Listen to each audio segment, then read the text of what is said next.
All right. This clip we're going to discuss about variance, how to calculate variance, and why is it important. But first up, let's talk about descriptive statistics a little bit. Measures of central tendency. We know mean, median, and mode, right? Now, let's talk about mean. Mean is a very widely used measure of central tendency, but there's some problems on mean, right? So for example, let's take a look at this table, distribution of annual household income in the United States. Now, see this x-axis. We know this is income from very little to a lot. Those are filthy rich people, right? Now, this is the percentage. And from this table, we can see most of the people don't make too much money around here, right? Very few people make a lot of money. Only about 4%, right? But if we use mean as the central tendency of the annual household income, I don't think it's really fair because those outliers, they can pull the mean away from this general population, right? In other words, the mean is heavily influenced by outliers. All right. So take a look at this set of data. The first one, 100, 20, 25, 35, 25. So these four numbers cluster together, but this is an outlier, right? Now, how about this one? These five numbers they are very close together. Now, how about this set of data? 5, 100, 71, 1, and 28. They're kind of like here and there, right? So, will you say those three sets of data are equal, similar? I don't think so, but they all have a mean of 41, right? So, obviously, there's another piece of information that's missing. That is how spread out those data sets are. Those numbers they cluster together, and this is an outlier, and this is kind of here and there. They spread out widely, right? So how do we get to know how spread out the data, this set of data are? That's why we need to calculate variance, and that's how we do that. So, for example, suppose we have 5 gullible scores of Aries. I don't know if I pronounce it right. I mean, you can laugh at me. I want to hear. Now 32, 50, 42, 40, and 41. Okay, so we plot this against this figure. This is all the numbers, and because the mean is 41, so we draw a line here. And then the first point, 32, is right here. And then 50 is right here, and so on and so forth. Right? So you can see how spread out those data points are around the mean. Now, of course, we also want to consider the deviation between the observed data and the mean, right? So how do we do that, right? Like the distance right here. We want to know the distance and how to calculate that. So now the deviation can be thought of as error, right? Because the mean doesn't exactly predict every observed value. Now, how do we calculate those distances? So how about subtracting the mean from each of the observed values, right? The sum of the distances between observed value and the mean is, so how about each data point minus the mean? Like this, right? So this is 32. So 32 minus 41, right here, which is -9. And so on and so forth, right? 9, 1, -1, and 0.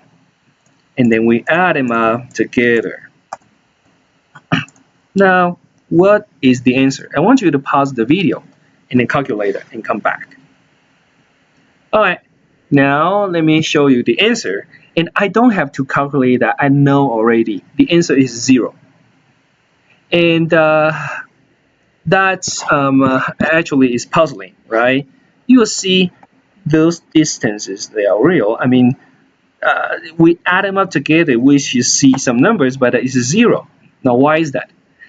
Because by definition, mean is the midpoint of all the values. In other words, if we do this, there will be a negative number match each a positive number, and they will balance out, because that's the definition of a mean, right? In other words, we have a problem with those negative numbers. We have to turn those negative numbers into positive. And how do we do that? Those negative numbers are evil. Get rid of them, right? So the problem is the sum is 0. So as we know, there are 2 ways to make negative numbers become positive, right? Either we take absolute values or we square them. And those statisticians they are very smart, and they told us, say, yeah, you know what, square them is better. So we just take the word, all right? So in other words, now we use this 32 minus 41, and then we square it. And then 50 minus 41, we square them, and so on and so forth. And then we add them up together. So you calculate that and then square them, and then add them up together. And what is the answer? I want you to pause the video, calculate it, and then come back to it. All right, now, if your calculation is 164, then you're correct. Right. Now, this number is called the sum of squared errors, or sum of squares, and is SS. Now, we calculate the average error, in other words, the average deviation. And how do we do that? Now, a very straightforward answer is we just divide this sum of square by the sample size, which is 5 in this case, right? So remember, sample size is represented by n, okay? And that's a good answer. However, if we want to know the average deviation of the sample, we use n, that's no problem. The thing is, remember when we say that we use the data from sample to infer things about the population as a whole, right? In other words, sample is only a tool for us to get to know about the population behind it, right? Now, think about this. Which one will have more variability? In other words, more spread out of the data. Is the sample or the population? Hopefully, population has more spread out point, if that makes sense.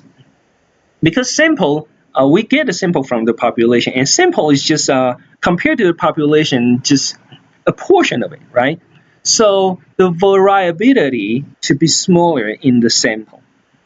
Population has more scores, and the scores should have more, possibly have more extreme values, if that makes sense. All right.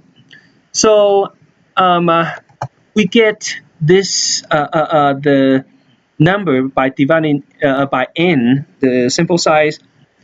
It tend to be a little bit too small. Okay, we have to divide the sum of square by n minus 1. That will be a better estimation of population variance. Okay, because see, I mean, n minus 1 is a smaller number, and anything divided by a smaller number is going to be bigger. All right. This n minus 1 is called degrees of freedom, which I'll explain later. But what's the variance in our sample? Okay, so what is the n in our example? It's 5, right? So 5 minus 1 is 4. And our sum of square is 164. Okay, so what is the variance? I want you to pause the video and then come back to it. All right, so now if your calculation is 41, then you are correct. All right. And by the way, if I'm referring to a population's variance, the symbol is sigma squared, right? Because we talk about this is the sample, not the population itself. Okay, now let me explain degrees of freedom real quick. It's a very easy concept, okay? So suppose there are 5 people wants to play basketball, right? And as we know, basketball, there are 5 positions, all right? So first person is Mark. Mark has 5 choices, right? He's free to choose any one of them. So he say, okay, I'll play point guard.